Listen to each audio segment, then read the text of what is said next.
When imminent danger lurks beneath the snow and ice in Iceland, who are you gonna call? Seriously, the Ghostbusters? Nah, you call the finest of Stargate Command, the toast of the galaxy, an Air Force colonel with a snarky attitude, his by-the-book second-in-command captain, an archaeologist who holds his own in a fight, and a 6-foot-something Jaffa who qualifies for if looks could kill status. In other words, you call SG-1. Permafrost is a short novel based on the television series Stargate SG-1, written by Sally Malcolm, who has penned quite a few of the novels in the Stargate universe of stories, as well as a few of the audio dramas released by Big Finish. It is the second Stargate SG-1 novel to be based around Christmas time, the other being Sonny Whitelaw's City of the Gods, which is the fourth novel in the Stargate SG-1 series. The events of Permafrost occur during the canon of the show's second season, before the events of the two-part episode The Teal'c, and takes place 1 week before Christmas. As the team is about to celebrate the holidays with some much-needed downtime, it turns out something sinister lurks in the ice and snow beneath Iceland, where an archaeological team is stationed on a dig. A warning from the Asgard on a runic stone, as pictured on the cover of this novel, warns of uncovering what lies beneath, as it has deadly consequences for Earth.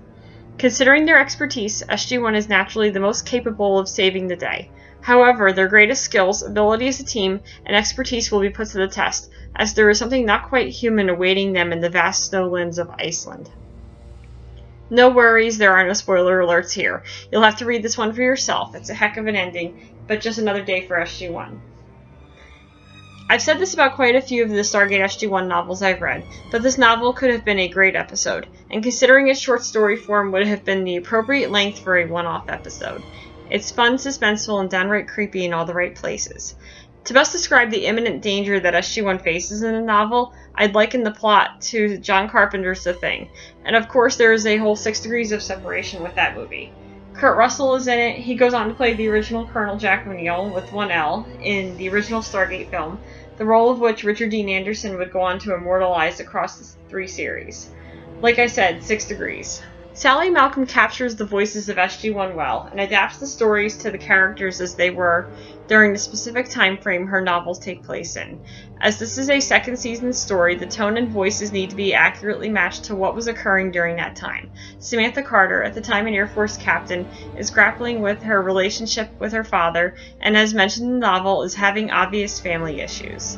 Daniel is still trying to find his place in the galaxy and on SG-1, but has begun to find his voice as the team's moral center, and Colonel O'Neill is ever the snarky, smart-ass commanding officer that either endears or turns off fans, depending on how you feel about his humor and style. I, for one, love it, and Malcolm's dialogue suits him perfectly. Teal'c, of course, is Teal'c. He's stoic, semi-silent, and during those early years, finding his human side among his Tari team. And in Season 2, it was still very apparent, which always made for some fun moments between him and Colonel O'Neill. Again, this is all captured accurately. One aspect of the novel I absolutely appreciate is the historical background of the base in Iceland and the whole Guardians of the Galaxy title Colonel O'Neill gives the team. Now, I know this novel was published in 2014 and the movie of the same name came out in 2014, but the story takes place in 1998, so it's nice to know that in all of his infinite wisdom, a word I use loosely because you can't see me saying it in air quotes, that he had the foresight to come up with such a title. As I said earlier, capturing the voices perfectly. And it doesn't exactly sound all that innovative, so it scores points because it's such a Colonel O'Neill thing. I'm aware that I said no spoilers, but I can't help but drop one very slight plot point on you. Just this one and that's it. Remember how in the first 2 seasons Colonel O'Neill was chronically injured, sick, and incapacitated? Yeah, this novel is accurate to the second season in that respect too. But I swear that's the only hint. I won't tell you what happens to him. The answers will all become apparent to you. Stargate SG-1 Permafrost is available via Fandemonium in ebook format on Kindle and Nook. I cannot begin to recommend this one enough. It's a short read, but it's fun and captures the eerie tone of some of the darker and more creepy SG-1 encounters. For me, some of the best adventures the team involved some of the galaxy's creepiest and darkest encounters. Just like watching the Season 3 episode Foothold and the Season 6 episode Unnatural Selection for the first time late at night in a dark bedroom scared me almost 6 years ago, this novel scared me when I read it in the dark, lured by the false promises of the light of my Nook Glow Light's lit-up screen. But is it totally worth it to scare yourself once in a while? Yes it is. Remember how I mentioned this novel reminded me of John Carpenter's The Thing? Yeah, I watched that movie late at night in a dark room some months before I read this novel, and it had the exact same effect this novel had on me. Chilled me to the bone to think of that much snow and ice, and the uneasy feeling of a danger lurking in faceless form. If you scare easily, read this one in daylight. But if you're a glutton for punishment like I am, saddle up. This one's guaranteed to scare you a little, in only a way SG-1 could manage to pull it off.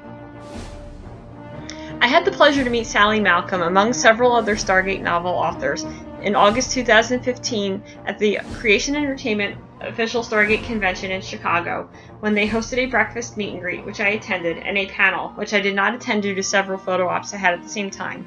Trust me, it was a hell of a reason to miss the panel, but I was lucky enough to talk with Ms. Malcolm and did discuss this novel with her. Stargate authors are now publishing compilations of Stargate short stories, but it was nice to have a standalone short novel. At just a hair under 100 pages, this is a fast read, which makes it appropriate as a Christmas story disguised as an SG-1 adventure. And there you have it, a spoiler-free, in my interpretation, look at Stargate SG-1 novel Permafrost. If you're accessing this review via YouTube, links to purchase the novel are included in the description below, as well as links to my blog, Allison's Written Words, and to my blog's Facebook page. Hey, no pressure or anything. Of course, you can also follow me on Twitter at Allison Geeks Out. By the way, that's Allison with 2 L's. I'm hoping this isn't the case, but there may be an Allison out there with 1 L who may have no sense of humor whatsoever. Like I said, I hope that isn't the case. For Allison's Written Words, this is Allison Venezio. Thanks for listening, and, did it get dark in here?